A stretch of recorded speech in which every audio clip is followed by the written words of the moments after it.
मध्य प्रदेश के गुना जिले स्थित आरोन में 3 पुलिसकर्मियों की शिकारियों ने हत्या कर दी। शिकारी अपने यहाँ होने वाली शादी में काले हिरण का मांस परोसना चाहते थे, इसलिए देर रात 5 काले हिरण और मोर का शिकार कर घर ले जा रहे थे। इसी बीच बदमाशों के द्वारा अवैध शिकार की सूचना के बाद जब पुलिस ने जंगल में खोज की तो शिकारियों ने फायरिंग शुरू कर दी। इस मुठभेड़ में 3 पुलिसकर्मियों की मौत हो गई, जिन्हें सरकार ने शहीद का दर्जा देते हुए 1 करोड़ की राशि, परिवार के किसी एक सदस्य को नौकरी और राजकीय सम्मान के साथ अंतिम संस्कार करने की घोषणा की है। उधर प्रदेश बीजेपी अध्यक्ष वी.डी. शर्मा ने शिकारियों का दिग्विजय सिंह से कनेक्शन बताकर इस मामले में जांच की मांग की है, तो कांग्रेस ने वी.डी. के बयान पर सवाल उठाए हैं। उधर नर्सिंग एक्ट में संशोधन के बाद डॉक्टर अब 1 से अधिक नर्सिंग होम में रजिस्टर्ड तौर पर सेवाएं नहीं दे पाएंगे।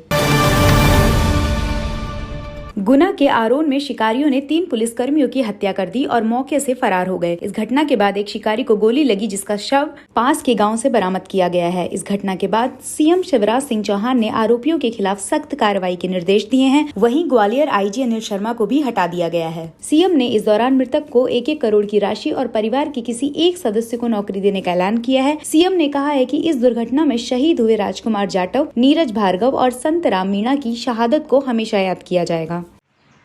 हमारे पुलिस के मित्रों ने शिकारियों का मुकाबला करते हुए शहादत दी है। अपराधियों के खिलाफ ऐसी कार्रवाई होगी जो इतिहास में उदाहरण बनेगी।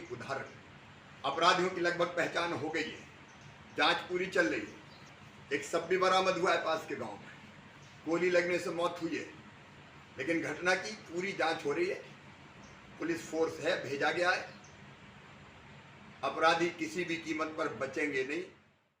उधर इस घटना के बाद स्थानीय विधायक जयवर्धन सिंह ने भी पुलिसकर्मियों की हत्या के दोषियों के खिलाफ सख्त कार्रवाई की मांग की है। जयवर्धन ने कहा है कि शहीद हुए तीनों पुलिसकर्मियों को वे जानते थे, जिसके चलते वे इस घटना से आहत हैं। ऐसे में आरोपी शिकारियों के खिलाफ सख्त कार्रवाई की मांग की है।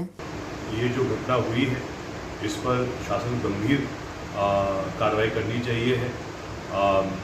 एक तो इसमें ये लोग वहाँ पर कोचिंग कर ही रहे थे, शिकार कर रहे थे अवैध रूप से, लेकिन उसके साथ जो आरोपी है जिन्होंने ये हत्या की है हमारे पुलिस अफसरों की, ये हमारा प्रदेश और देश कभी नहीं भूलेगा।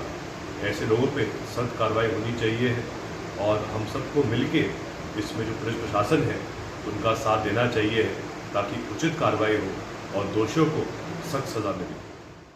इस घटनाक्रम के बाद राजनीतिक हमले भी तेज हो गए हैं। इस मामले में भाजपा के प्रदेश अध्यक्ष वी.डी. शर्मा ने दिग्विजय सिंह के शिकारियों से संबंध का आरोप लगाया है। वी.डी. ने कहा है कि शिकारियों के दिग्विजय सिंह से सीधे संबंध है, लिहाजा इसकी जांच होनी चाहिए। गुना जिले के आरोन के जंगल में देर रात को जिस प्रकार से शिकारियों ने पुलिस के सुरक्षा दल पर ताबड़तोड़ गोलियां चलाकर 3 हमारे ऐसे देश के रक्षक जो उस जंगल की वन्य प्राणियों की रक्षा में जुटे थे, उनकी दुर्दांत हत्या करने का काम जिन लोगों ने किया, इस घटना की मैं कड़े शब्दों में निंदा करता हूं भारतीय जनता पार्टी की ओर से। और मैं तो कहना चाहता हूं राघवगढ़ किले के और उस क्षेत्र के दिग्विजय सिंह इस बात का जवाब दें कि उनका इन अपराधियों के साथ, इन दुर्दांत आरोपियों के साथ क्या संबंध है।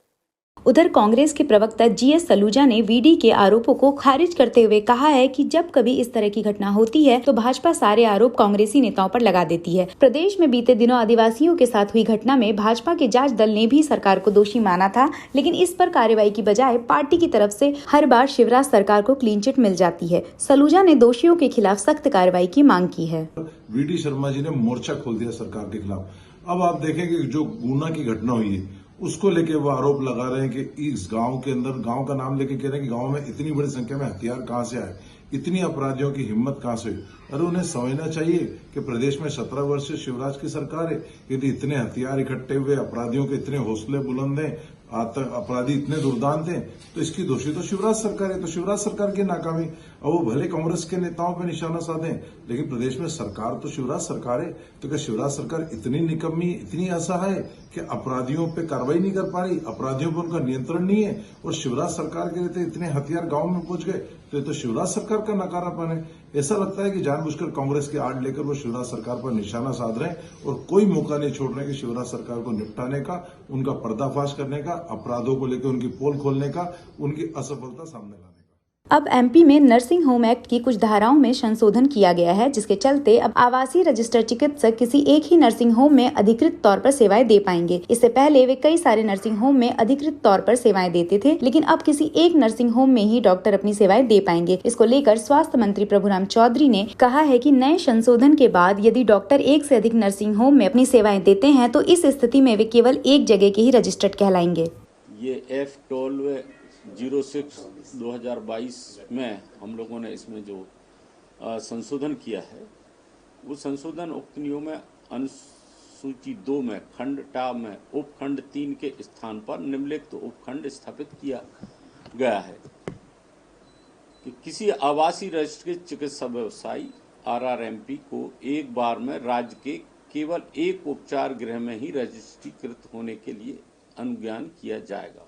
वह अन्य उपचार गृहों में कार्य कर सकता है, परंतु वह आवासीय रजिस्ट्रीकृत चिकित्सा व्यवसायी RRMP के रूप में राज्य के एक से अधिक उपचार गृह में रजिस्ट्रीकृत नहीं हो सकेगा।